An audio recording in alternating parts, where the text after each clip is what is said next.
সুপ্রিয় দর্শক, আসসালামু আলাইকুম। এয়ার ফুডে আপনাদের সবাইকে স্বাগতম। আশা করছি আপনারা সবাই অনেক অনেক ভালো আছেন।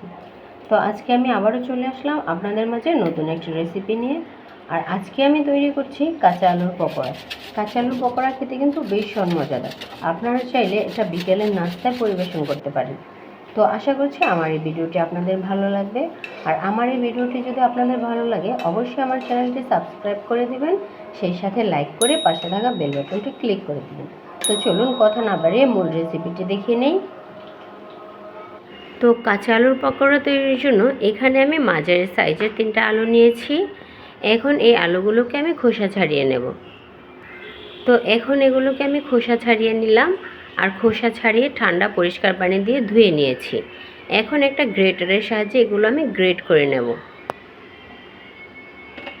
তো এখানে আলুর পরিমাণটা আপনারা আপনাদের প্রয়োজন অনুযায়ী বাড়িয়ে বা কমিয়ে নিতে পারেন।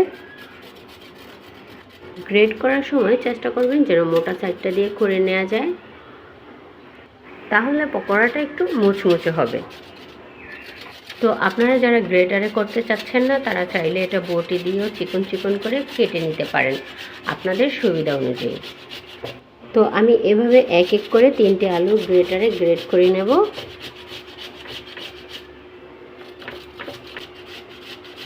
তো আমার সবগুলো আলু গ্রেট করা হয়ে গেছে। এখন এগুলো আমি ঠান্ডা পানি দিয়ে ধুয়ে নেব।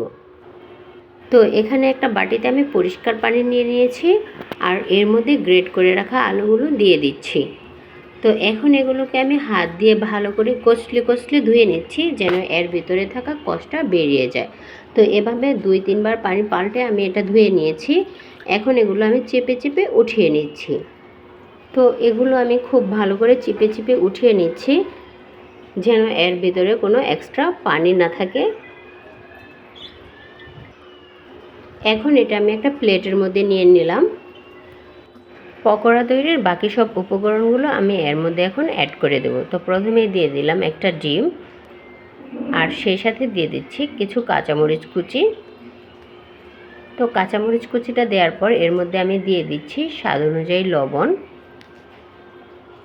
তো এখন দিয়ে দিলাম 1/2 চামচ হলুদের গুঁড়ো, 1/2 চামচেরও কম একটু মরিচের গুঁড়ো, সামান্য ধনে গুঁড়ো, সামান্য একটু জিরে গুঁড়ো, আর সামান্য কালো গোলমরিচের গুঁড়ো।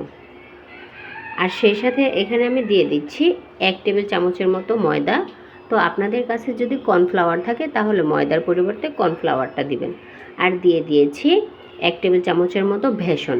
এখন সবগুলো উপকরণ আমি খুব ভালো করে মিশিয়ে নিচ্ছি। তো এখান থেকে অল্প অল্প করে নিয়ে আমি এক একটা করে পকোড়ার শেপ দিয়ে দিচ্ছি। তো আপনারা চাইলে এটা লম্বা করেও করে নিতে পারেন, অথবা কেউ চাইলে আমার মতো গোল করেও করে নিতে পারেন। তো এভাবে এক এক করে আমি সবগুলো করে নেব। তো আমার সবগুলো করা হয়ে গেছে। এখন আমি এগুলো পর্যাপ্ত পরিমাণ তেল গরম করে তারপরে ভেজে নেব। তো আমি আগে থেকেই চুলায় একটি প্যান বসিয়ে দিয়েছিলাম, আর এর মধ্যে আমি কিছুটা তেল গরম করে নিয়েছি। আর এখন এখানে আমি এক এক করে পকোড়াগুলো দিয়ে দিচ্ছি। তো আমি সবগুলো পকোড়া একসাথে ভাজতে যাব না, যেহেতু আমার প্যানটা ছোট। তো আমি এগুলো 2 বারে ভেজে নেব। তো এভাবে কিছুক্ষণ ভাজার পর যখন এর এক পাশটা হয়ে আসবে তখন অপর পাশটা আমি এভাবে উল্টে দেব।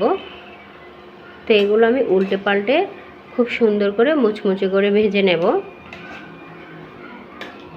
তো আমার এই পকোড়াগুলো ভাজা হয়ে গেছে। এখন আমি একটা ছাঁকনির সাহায্যে এগুলো উঠিয়ে নিচ্ছি। তো এভাবে বাকিগুলো আমি ভেজে নেব।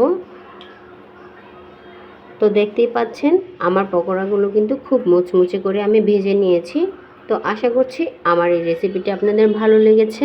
তো ভালো লাগলে অবশ্যই বাসায় ট্রাই করবেন আর আমাকে কমেন্ট করে জানাবেন। আজ এ পর্যন্তই। আল্লাহ হাফেজ।